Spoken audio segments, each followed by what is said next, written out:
안녕하세요. 치킨스탁TV입니다. 이번에는 영화 이야기를 좀 해보겠습니다.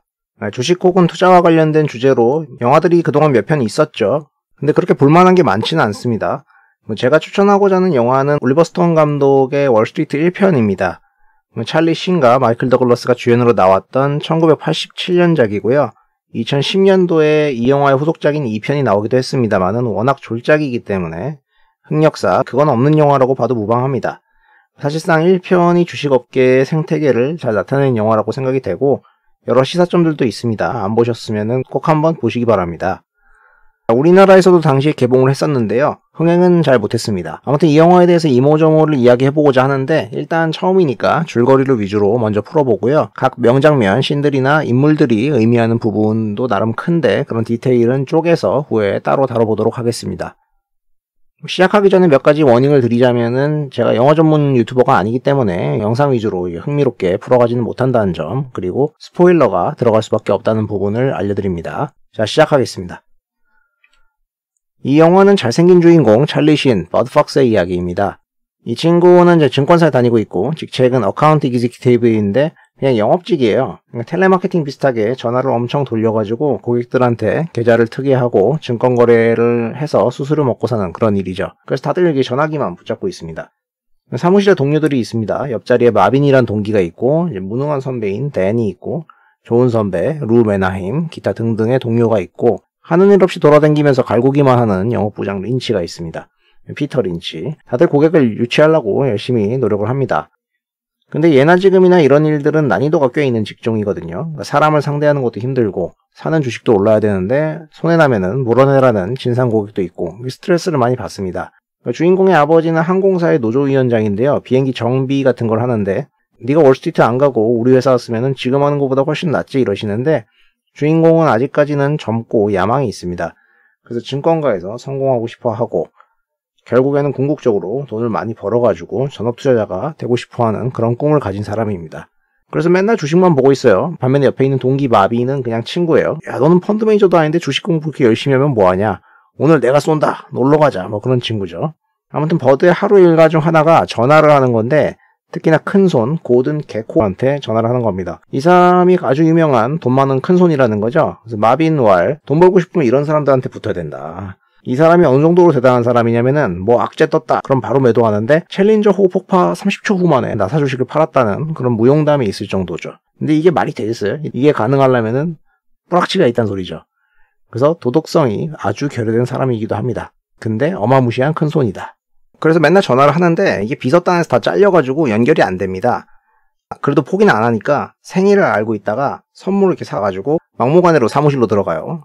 왔는데 쫓아낼 수는 없으니까 5분을 어떻게 얻어냅니다.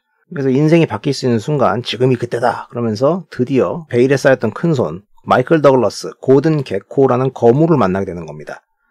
개코도 이미 버드의 존재를 알고 있었습니다. 야, 네가 59일 동안 우리 사무실에 전화했다며? 야, 징글징글하다. 열정도 있고 끈기도 있는 친구다 보니까 어찌어찌 해가지고 개코의 주목을 끌게 됩니다. 그래서 개코한테 기회를 받게 됩니다만은 금세 자기 미천이 드러나게 돼요. 개코는 뭐 너 같은 친구들 많이 받고 필요 없다 하니까 저는 다릅니다. 선생님 저는 할 수 있습니다. 그러면서 바지 끄댕이를 잡고 주인공이 늘어집니다. 개코는 오케이 두 번째 기회를 줄게. 이 로렌스 경이라고 내 라이벌 큰손이 있는데 가서 걔가 어디서 누구 만나는지 좀 알아봐. 이거 제가 할 수 있는 건가요? 이거 불법 아니에요? 내부자 정보 캐는 거 아닙니까? 저 이러다가 끌려갑니다. 그러면 증권 브로커도 못하는데요. 이러니까 야 너도 나한테 아버지가 준 정보 흘렸잖아. 다 그런 거야 해가지고 수락을 하게 됩니다. 주인공은 개코의 수족이 되는 겁니다. 그래서 일은 안 하고 하루 종일 이 사람 따라다니다가 이 사람이 펜실베니아에 간다는 걸 알게 되죠. 그러니까 전화해가지고 쪼로를 알려주는데 개코가 한 수 밝혀줍니다. 야 그거로는 부족하지. 뭔가 결론이 있어야 될 거 아니야. 걔가 거길 왜 갔겠니? 하니까 애너커 스틸 사러 가는구나 알게 됩니다. 둘이 그래도 좀 대화가 통하는 거죠. 어떤 지역 하면은 어떤 회사가 떠올릴 정도는 된다. 그러니까 야 제가 사기 전에 먼저 올려놓고 온 동네 방에 알려. 그래서 알립니다. 동기한테도 알리고 선배한테도 알리고 뭐 이거 좋다 이거 사라 합니다. 근데 한 사람은 절대 안 사요. 거기 펀더멘털 없는데 그러면서 안 삽니다. 근데 나머지 애들은 팔랑귀여가지고 그래 그러면서 다 사요.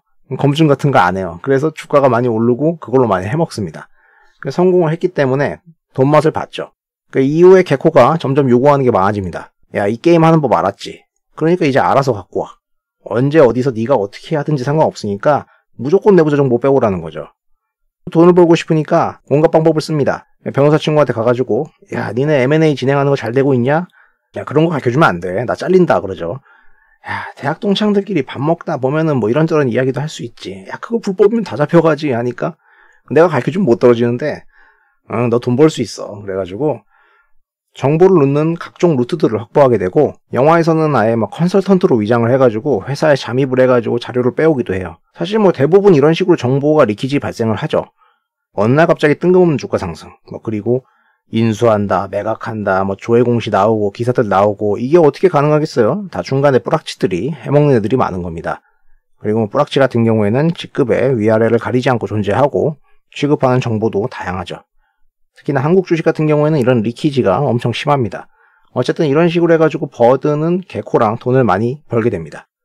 나중에 개코가 주총에 가서 대주주랑 싸우는 거 보기도 하고 그러는데 여기도 명장면인데 개코가 기업 사냥꾼이라고 공격을 받으니까 야 내가 주식 사가지고 주가 올라서 소액주주들 다들 떼돈 번 거 아니야 이러면서 썰을 푸는데 본심은 자기도 주가 오르면 다 팔고 나가려는 거죠. 그러면서 뭐 혹세무민하는데 소액주주들은 좋다고 와 이러면서 호응하거든요. 예나 지금이나 변한 게 없습니다. 그래서 버드도 이런 거 보면서 야 나도 저렇게 살아야지 저게 성공하는 거구나 이런 생각을 하는 거죠. 자 그러다가 아버지 항공사가 좀 어려워져가지고 살려달라고 개코한테 투자를 받게 되는데요. 개코는 회사 알짜 자산만 팔아먹고 도망가려고 합니다. 그래서 둘의 사이가 틀어지게 됩니다. 썩내니까 개코는 이 자식이 키워줬더니 대든다고 막 끝장내려고 하고 그래서 버드는 개코의 라이벌 와일드만한테 가서 배신을 하게 됩니다. 뭐 설명을 하면 복잡한데 결과적으로 개코한테 엄청난 손실을 입히고 아버지 회사는 와일드만 통해서 살리게 됩니다. 개코는 야 난 너한테 다 가르쳐줬다. 내가 주식 어떻게 하는지 돈 어떻게 버는지 다 가르쳐줬는데 네가 나한테 이럴 수 있어? 네가 나를 배신해? 이러지만 버드는 처음에는 좋았지만 결국에 나는 당신이 될 수 없었다고 고백합니다. 어떤 돈을 버는 방법이 있다고 한들 양심과 본인의 기질에 맞느냐는 문제는 별개라는 거겠죠. 결과적으로 아버지의 회사는 살렸지만 내부자 정보 유출 및 시세 조정 행위로 인해서 금감원의 조사를 받게 되고 주인공은 감옥으로 끌려가면서 영화는 끝이 납니다. 자 이렇게 간단하게 줄거리만 풀어놓으면 별게 없어 보이죠. 하지만 영화 자체의 퀄리티나 각 씬들이 구성된 그 디테일을 볼 수 있다면 재미 이상을 충분히 건져갈 수 있는 그런 영화입니다. 영화 자막으로 보신다면 제가 무슨 말을 하는지 바로 아실 겁니다.